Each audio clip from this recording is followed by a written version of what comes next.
I received a ton of valuable feedback from my last video on Final Fantasy XVI. Some of you liked it. Some of you hated it. But either way, you guys made sure that your opinions were heard. And to be honest, I had no idea that there were so many people that were concerned about the direction for Final Fantasy XVI. Andrew, if you don't want to be judged, don't call the sheriff's department. Look, it is not my finest hour. So I took some time to read through the comments, check Reddit, reflect on my own biases for Final Fantasy XIV, Naoki Yoshida, Final Fantasy XVI, and realize that Final Fantasy XVI may not be for you, or for me. But before we dive right in, let's talk about today's sponsor, Materia Antidepressica. Do you suffer from an addiction to games that you know will eventually break your heart, cause an existential crisis, make you feel like you wish you had friends, and will eventually kill off your favorite character? Then Antidepressica Materia is right for you. Cast by your local white mage. Side effects may include dizziness, loss of mana. Belief characters are totally coming back. No, seriously, they can't be gone. Copium and diarrhea. This ad is not real. There is no cure for your masochism. You're a sick, tortured person with an unsatiable gluttony for sad cathartic relief. After sorting through some of the feedback I received, I felt it was a good idea to follow up on the last video and shed some light on the concerns of the Final Fantasy community. Mind you, there is a lot of them. I hate your face. Did you say something? And the vast majority of them are completely valid. Actually, one of the most valid, in fact, is the availability. While it was recently revealed that Final Fantasy XVI is only an exclusive for 6 months, there are many people who can't get excited for Final Fantasy XVI because of its initial exclusivity and the availability of PlayStation 5s. It's difficult to get hyped for a game that you can't even play. Some of the other concerns that I saw were people just really getting tired of overhyping games, as over the last few years, that has only led to disappointment. Other people were concerned about the fact there were no companions. Others are tired of the next evolutionary step of Final Fantasy. I'm escaping to the one place that hasn't been corrupted by capitalism. Space! And many people were upset by the battle system. However, there was one opinion that seemed to stand out and reverberate among most of the people within the Final Fantasy community, and that was that Final Fantasy XVI didn't feel like a Final Fantasy game. Which then begs the question, what is a Final Fantasy game? So I took to Reddit, made some posts, and I got some interesting answers. Everybody seems to have their own opinion on what is and isn't a Final Fantasy game. However, none of those opinions match up. It's well known that Final Fantasy games have evolved consistently over the years. Not a single game in the franchise perfectly mirrored its predecessor. Square Enix chose to innovate with each entry into the franchise. Looking back, Final Fantasy II was the first one to involve a battle system where skills and stats were leveled through use. Final Fantasy III introduced the job system, which became an integral part of Final Fantasy for many future iterations of the game. Final Fantasy IV focused on developing the story and heroes, leaning towards Final Fantasy becoming more of a narrative experience. Final Fantasy VI introduced Magicite summons, characters with assigned roles and rotating parties, allowing the writers to develop an incredibly dynamic story where characters could split and have separate adventures. Final Fantasy VII was a major step forward, introducing what we would call limit breaks in the future, in the form of desperation attacks. They refined the Magicite system into the Materia system, and they gave players more agency with not limiting characters to specific roles. Final Fantasy X teased us with one of the best leveling systems yet, the Sphere Grid, allowing players to grow their characters beyond class-specific roles and delve into the skills of other roles. The game also introduced the use of summons, treating them more like party members rather than single attack cutscenes. And the game also had the easy swap of characters on the fly mid-battle. I could go on to the Gambit system in Final Fantasy XII, Lightning's Hair in Final Fantasy XIII, catgirl supremacy in Final Fantasy XIV, the switch to action combat in Final Fantasy XV, and all of the successes of Final Fantasy VII Remake. But I think you get the point. Final Fantasy systems and storytelling has evolved with each iteration in the franchise. Final Fantasy is a brand that stands for new and unique.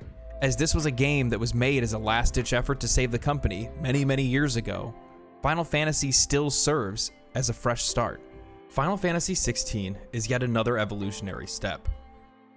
Many may criticize Final Fantasy XVI for copying off of dark fantasy and medieval tropes that have been wildly popularized over the last few years. However, I'd like to point back to my last video and remind everyone that the development for Final Fantasy XVI started when Final Fantasy XIV had released the Heavensward expansion. So while it may seem like they're copying off of popular tropes, it's entirely possible that this was just a creative coincidence years in the making. It's safe to say that Final Fantasy XVI will be unlike any other Final Fantasy experience we've had in the past.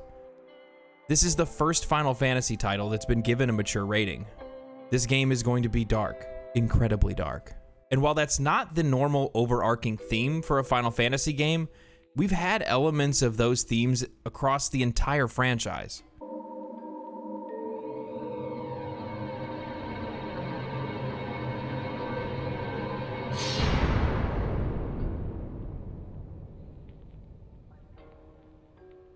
So let's talk about the battle system.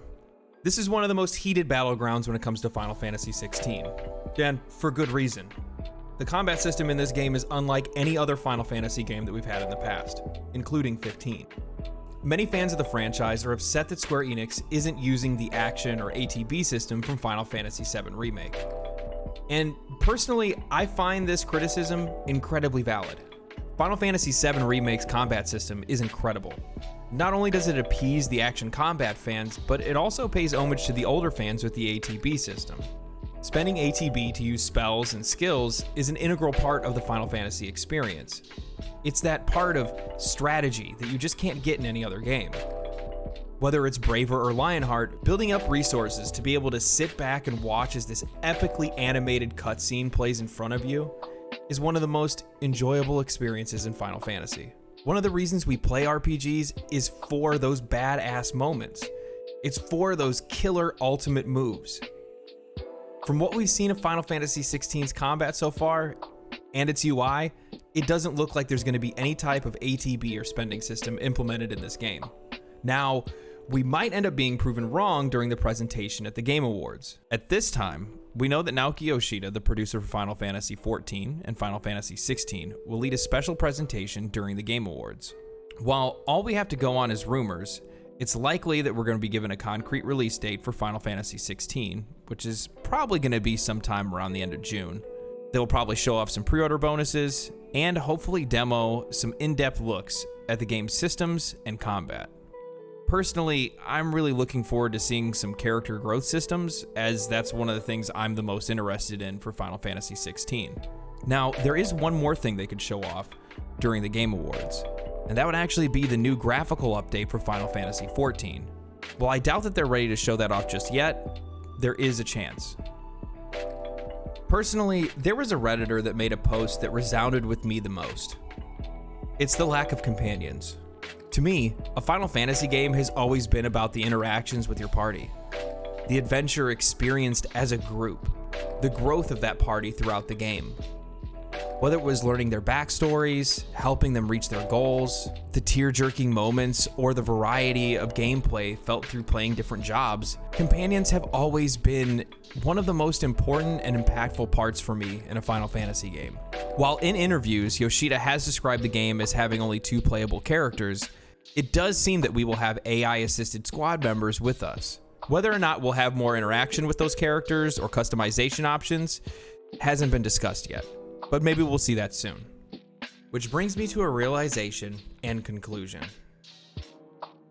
To some, a Final Fantasy game is only Final Fantasy with Cid, Biggs, and Wedge. To others, it's a vibrant and fantastical world. Or it's airships, a turn-based combat system, a ragtag group of companions who evolve into heroes to stop a world-ending event. So far, Final Fantasy XVI doesn't seem to resemble any of those things at all. But that doesn't mean it's not Final Fantasy. We all have our Final Fantasy games. Whether it's 6, 7, 10, 14, we found something in a game that left a lasting impression on us.